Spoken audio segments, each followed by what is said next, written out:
May nagsabi sa akin, teacher ka, hindi ka na dapat nangingialam or nakikisali sa mga usaping politika. Ay hindi. Teacher nga ako eh. Our duty is to teach the truth and I stand for it. Ang nakalagay po sa Code of Ethics namin ay we should not use our position or influence to support any party or candidate. Hindi naman po kami nangangampanya eh. Hindi rin to eleksyon.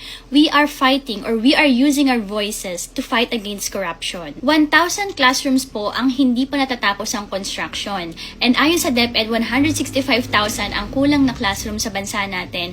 4,000 lang ang napapagawa every year. In that case, aabutin po ng 40 plus years bago mapunan yung mga kulang na classrooms. So, ibig sabihin yung mga kinder students ngayon, makakapag-asawa at anak na sila, magkakaroon sila ng sariling pamilya, kulang pa rin yung classroom sa bansa natin.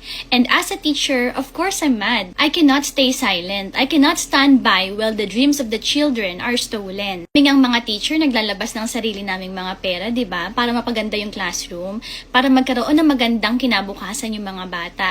Tapos sila nanakawan nila. Baka sabihin nyo, wala namang nangyari kahit magsalita ka dyan eh. They're still living their luxury lives. Yes, maybe, one voice cannot change everything, but silence definitely changes nothing. If you see the wrong and you stay silent, you become part of the wrong. That's biblical.